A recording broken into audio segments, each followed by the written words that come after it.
The B-side in boxing.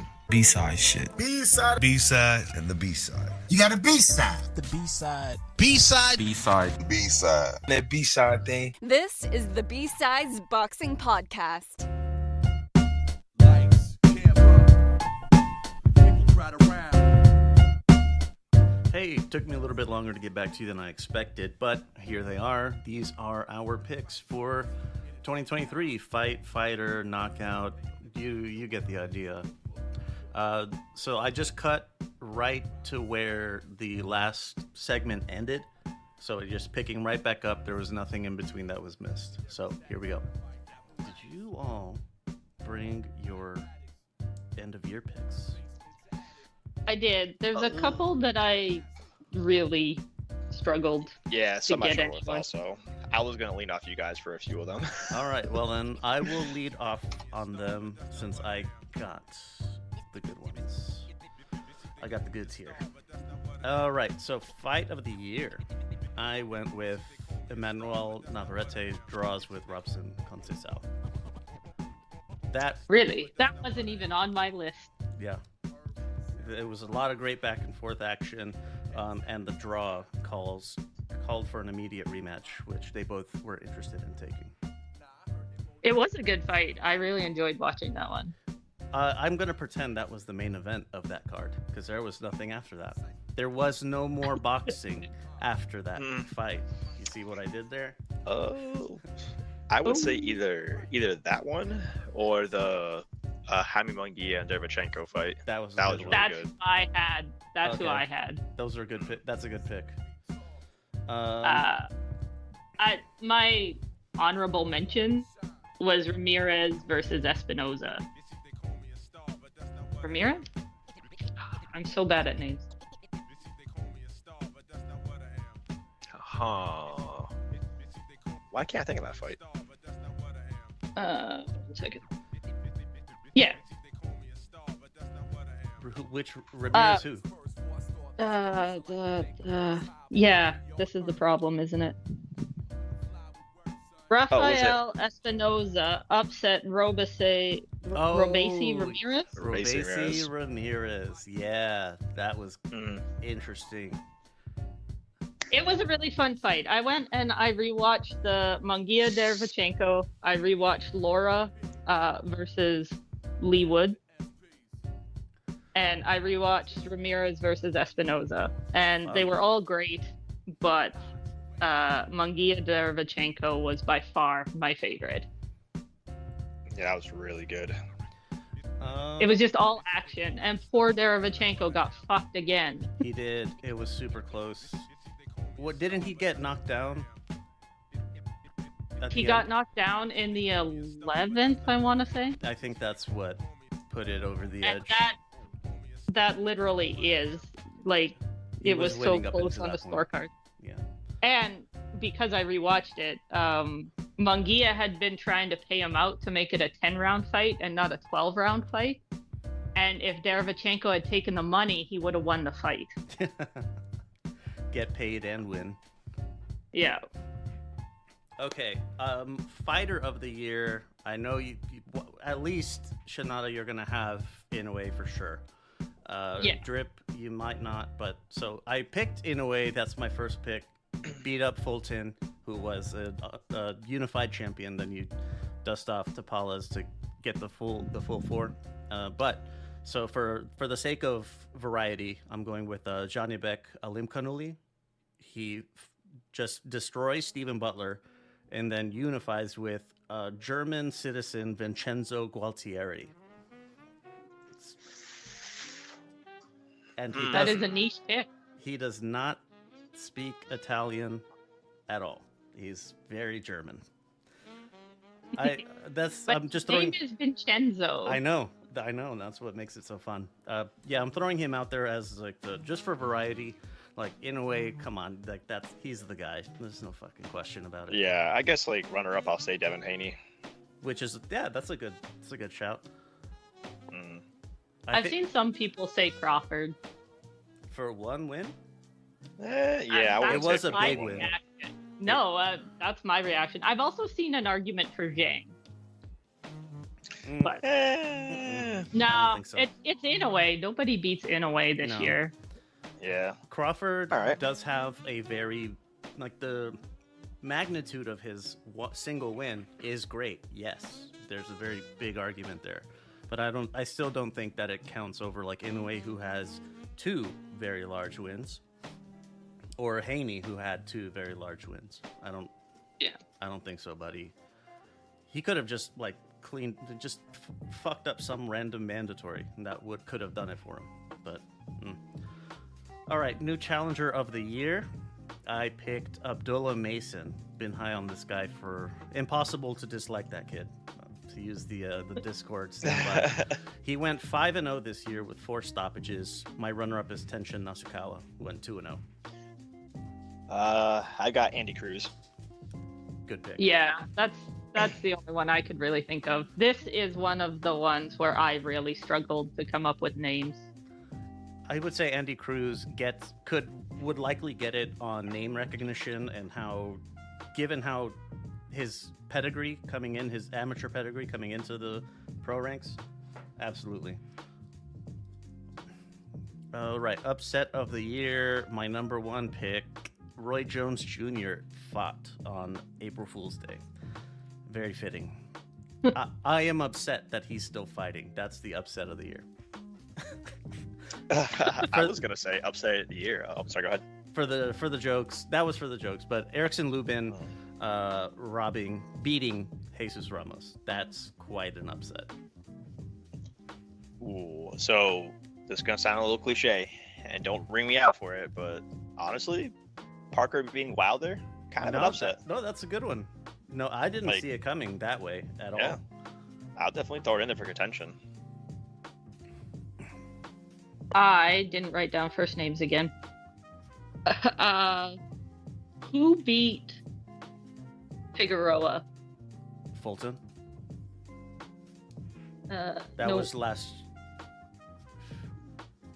Brandon Figueroa was beaten by Fulton in like October of 22. Is he the super tall one? Yes. Mark Magzio beating him. But now that I say it out loud, that sounds stupid. So Maxio. Zhang beating Joyce. I know a lot of people weren't that surprised. I was really surprised. I thought his age was really going to be a problem. So I guess mine's gonna be Zhang versus Joyce. All right. Upset of the year is fucking Roy Jones. God, why are you still doing that? Stoppage of the year. This is why I was telling you about There's only one. Andrew Maloney. See, I think there's 2. I think there's 2. Oh, Andrew Maloney was he was in this fight. He was really, really trying. He was giving it his best, and he was doing really well. Just at the end of the last round, Nakatani just lands the perfect one, and that was the end. But Ryo murking Chris Colbert, that was fun. Too much fun. well, hold on. What about Those are the Zhang 2 and I had as Joyce? well. Jang Joyce, I wouldn't That was- call those very as exciting. I wouldn't call it a stoppage, but I mean, definitely, it didn't stop him. Yeah, he did stop him, but I He had did the stop same him. 2. I had the same 2 as Leo. The Nakatani one is visually the most appealing Yeah. knockout. Yeah, that one was filthy. It was amazing. But I, honest to God, thought Colbert might be dead. So, Yeah, that one also a little bit satisfying given the nature of their first fight. yeah. Okay, masterclass of the year. I had here actually Joseph Parker versus Deontay Wilder, and Devin Haney versus Regis Prograis. I could agree with those because I don't think there was way too many like other master classes besides those 2. Shakur Stevenson versus Edwin De Los Santos. No. No. Yeah. Pulling teeth. Yeah, pulling teeth. No, definitely not. Yeah, Devin Haney versus Regis Prograis is my top pick, though. Yeah, I'd say that. Yeah, this is another one that I struggled with. I didn't want to pick them twice, but I thought Inouye versus Fulton might fit in there as well. Yeah, for how long it lasted, it really was totally lopsided. As for ass kicking of the year, Terrence Crawford. Versus Spence. Yeah, that's the easy pick.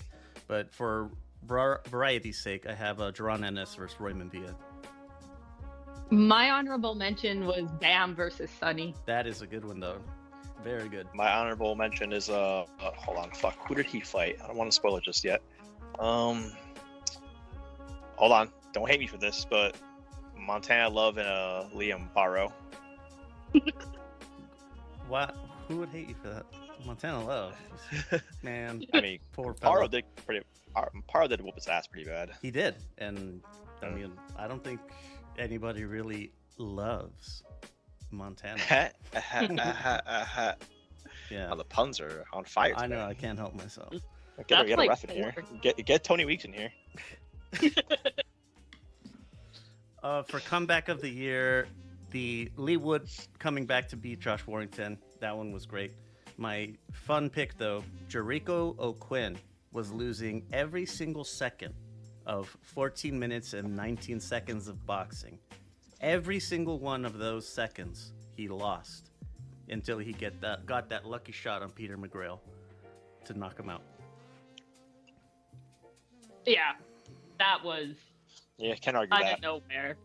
Yeah, complete. He got hit, bounced back from the ropes to propel himself into a right hand that won him the fight. So I actually had a different Lee Wood fight as comeback of the year. I had Wood versus Conlon. Was that this year? Yeah, Oh, that shit. was February. Wow. I was shocked as well because when I went and looked it up, so much has happened in my life since then. Yeah, but- no kidding. Yeah, so that was February 2023. And then Gill versus Conlon was also a good comeback. Basically, Conlon's beating people until they knock him out. And Yeah. basically, Lee Wood is losing until he knocks somebody out in 2023. I think Lee Wood was struggling with weight. That's what he was saying. Yeah. I also, it's a bit of recency bias probably, but I thought Tsutsumi deserved a callback on this one because he lost every round was in that getting fight his ass beat. except for the ones that he won. Yeah, that's pulled victory from the jaws of defeat there. Yeah, I don't feel like comeback is maybe the right word though, Right. because they were scattered throughout the fight. Villain of the year. I could not decide between these two. Like, these aren't. I couldn't rank them. Shakur Stevenson for that bullshit that he called a boxing match against Edwin De Los Santos, and then having the fucking audacity to act like he's the fucking king of the world. Are you kidding me? Absolute trash. And then Yeah, he's top of the list. I have to include Jermell Charlo, and I'm using my IT crowd reference here. Did you see that ludicrous display last night against fucking Both Canelo? of those. Absolute Both trash. of those were horrible. Complete garbage. And then also Unacceptable. beating his wife. Oh my lord! And to follow that up, like what? You couldn't use that energy in the fucking ring? Fucking moron. Well, and that interview, that is possibly the most fucking ridiculous thing or call or whatever it was. It wasn't an interview that got leaked. What did it? Where I he- didn't hear Yeah. this. It was like Oh. a phone call. Yeah, Jermell Charlo was complaining to his friend how he thought his wife was different and like would just take the beating, and he was pissed off that she called the cops like a woman. And I was like, what are you talking about? That's crazy because like a few weeks prior, he did not have that same outlook on Canelo. He just looked lost in there. Yep. Yeah, Crazy. but shit talking your wife for calling the cops when you beat her? You They That's were in a- even crazy. You're an undisputed boxing champion, and you're beating Yeah. the Christ out of a woman that's like a fraction your size. What Dude, the hell do you expect? I was never And a fan then of the bitch to Charlos your to friend. begin with. I never liked them like back in the day. I just don't like them now. I was never a fan of Charlos. They always kind of just rub me the wrong way. No. I've always heard. A friend of mine, he was fortunate to get into like a VIP section of some club they were hanging out at after a fight in New York, and he told me that Jermal he's much more relaxed, really laid back, pretty chill, more of a mild-mannered guy, and that Jermel was the one that was acting crazy out there, like drinking a lot and trying to mess around with girls and stuff. So I don't know. I've always since he told me that, and that was I don't know how many years ago now, but that from that point I was like, I'm keeping like a suspicious eye on Jermel now, and Jermal, you can kind of just I could write it off as like, okay, he's just playing it up for the cameras. Mm-hmm. Jamal doesn't seem terrible. No. Yeah, I agree. He's Jermel seems like a piece of shit. He's a much more sympathetic figure too, for me especially, being able to identify a lot with his difficulties. So I get it for you, buddy. Hero of the year, I picked ProBox TV for guiding us through these dark times with great fucking scraps every other Wednesday. Thank you guys. I'm not getting paid for this. I just really enjoy ProBox TV. But It's not a bad pick. the other one is Amanda Serrano dropping the WBC title. The WBC refused to budge on women's fights 12-3. Even if you keep it at 10 rounds for women's championship fights, they didn't want to increase it to 3 minutes, or keep it 2-minute rounds and increase it to 12 rounds. And they didn't want to budge on either of it. So Serrano dropped it. Like, fuck this. I am a human being. I can fight for 3 minutes. So can anyone else. And So I got one for you. I got a good one for you. Francis Ngannou that's a good one. for beating the brakes off Fury. Something we It all had was to fun. see. Something we all wanted to see very badly, and I'm glad he was the one to do it. Sure, he lost. I mean, quote unquote lost. We'll say it that. Yeah. We'll say lost a grain of salt. But I will put Hero of the Year as Francis Ngannou. For that, and with the context of him coming off having been screwed over so badly by UFC, becoming a free agent, scoring this huge deal with PFL, and then he's able to, because of the way his deal is structured, he was able to leverage that Tyson Fury fight and arguably And let's not forget, he gave his coach a huge paycheck after the Fury fight, like life-changing money. that's yeah. Dude, that's Hero of the Year. That's Well, it. Yeah, I've heard that Ngannou's not very smart with money. Regardless, like if you're gonna pay someone, it like your coach, your trainer, whatever, that like they should be one of them. Yeah, I don't think giving your coach a bonus is a terrible idea. Let me see if I can find the article real quick, because it was apparently like more than like their agreed amount or something. I might have to cut these into 2 segments. Yeah, it's getting kind of long. Eh? Yeah, end of the year picks will be separate, but I'll make it work. I actually didn't have a hero of the year. I couldn't think of anyone. The year has been so bleak. Like there was no hero to save us. I really struggled with a couple of these, and I thought that was one that I could leave till the end and just think of someone, but I didn't. I left Fight of the Year until the end for that exact reason.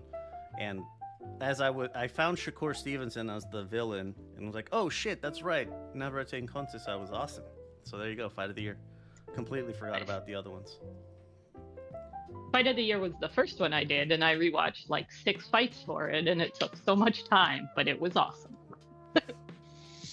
Oh yeah, for sure.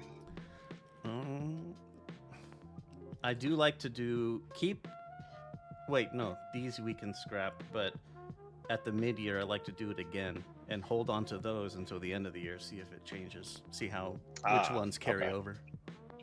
That would be fun. Okay. I think that's it for this little extended edition.